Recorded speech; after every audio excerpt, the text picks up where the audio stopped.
অবশেষে মূলত দাদার শিডিউল পাওয়া গেল। সো নতুন লুকের জন্য রেডি হয়েছি। সো আর দেরি না করে চলেন।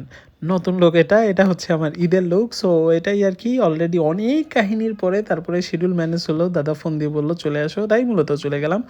সো এটাই আরকি, যদিও একটু কেমন মুরগি গলা ছিলাম, মুরগির মতো মনে হচ্ছে বিকজ দাড়ি-টাড়ি কাটার পরে একটু অন্যরকম লাগছে। হয়তো ঠিক হয়ে যাবে আর কিছুদিনের মধ্যে। সো এটাই আরকি, এখন মূলত ঘুমিয়ে পড়ি। তারপর কালকে সকালে ব্লগ শুরু হচ্ছে। আসসালামু আলাইকুম সবাইকে। আজকে জুমাতুল বিদা, মানে যদিও ভেবেছিলাম আগের সপ্তাহে জুমাতুল বিদা ওইটা, কিন্তু আরও একটা জুমা পেয়েই গেলাম আলহামদুলিল্লাহ। সো এখন মূলত রেডি হয়েছি পাঞ্জাবি পরে, এখন মূলত নামাজ পড়তে যেতে হবে। সো আর দেরি না করে চলেন মূলত বের হওয়া যাক, বিকজ আমার নামাজে সবসময় দেরি হয়, তাই একটু আগে যাবার চেষ্টা, বিকজ আজকে জুমাতুল বিদা, জায়গা পাওয়াটাও মূলত কঠিন হয়ে যেতে পারে। সো বের হওয়া যায়। সো মসজিদে চলে আসলাম, আজকে একটু আগেই এসেছি এবং জায়গা পেয়েছি আগে আসার কারণে। সো আলহামদুলিল্লাহ পুরো মসজিদে ভরা, সবাই নামাজ পড়ছে। সো এর মধ্যে নামাজটি আমি আদায় করি। নামাজ আদায় করার পরে মেনত এখন হচ্ছে বের হব।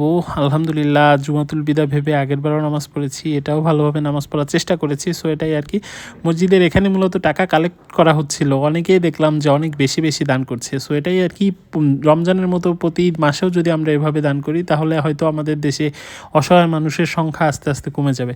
সো এটাই আর কি, এখন মূলত বের হব, বের হয়ে বাসার দিকে যাব। সো ভালো লাগলো আসলে দানের সেক্টরটা দেখে। আসলে সবারই উচিত তার নিজের জায়গা থেকে দান করা, এবং সেই দানের উসিলায় যদি আল্লাহ নিজেকে ক্ষমা করে দেয় এবং মানুষকে আসলে স্বাবলম্বী করে তোলে, সেটাই বড় বিষয়।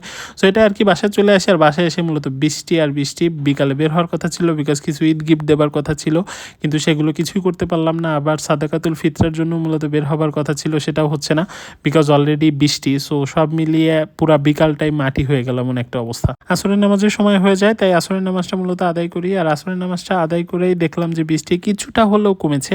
সো বৃষ্টি কিছুটা হলেও কমেছে দেখে খুবই ভালো লাগলো। হঠাৎ করে কেন যেন নাকে ঘ্রাণ আসলো যে কিছু একটা রান্না হচ্ছে, অন কাইন্ড অফ স্পেশাল। তাই কিছুটা বিড়ালের মতোই মূলত চলে আসি কিচেনে। কিচেনে এসে দেখি ও খিচুড়ি রান্না হয়েছে। সো আমার খুবই ফেভারিট এটা। সো আজকে ইফতার হবে হচ্ছে মূলত খিচুড়ি, বিফ খিচুড়ি। শেষ ইফতার এমনিতেও স্পেশাল, আর এখানে মূলত আজকে রুহু আফজা এবং খিচুড়ি। সো দেখে মূলত আর তর্স হয়েছে না, এমন একটি অবস্থা। যদিও দেখে খারাপ লাগছে, মূলত রোজা শেষ হয়ে যাচ্ছে, আজকে শেষ রোজা, শেষ ইফতার চলছে। সো এমন একটি অবস্থায় কিছুক্ষণ অপেক্ষা করি, অপেক্ষা করার পরই মূলত আজান দিয়ে দেয়, আর এর মধ্যে থেকে মূলত আরও একটি রোজা সম্পূর্ণ হয়ে যায় আলহামদুলিল্লাহ। ঈদ মোবারক সবাইকে। আসলে আজকে ইফতারের মধ্য থেকে আমরা মূলত 30টি রোজা কমপ্লিট করে ফেললাম এবং 30টি রোজায় 30টি ব্লগ দিয়েছি আপনাদের। সো আমার সকল অ্যাক্টিভিটি আপনাদের সাথে শেয়ার করেছি। সো আশা করি আপনাদের ভালো লেগেছে। আজকের ব্লগটা এই পর্যন্ত, দেখা হচ্ছে আবার হয়তো কালকে নতুন ব্লগে, ঈদ ব্লগ নিয়ে। ততক্ষণ পর্যন্ত ভালো থাকবেন, সুস্থ থাকবেন। ঈদ মোবারক।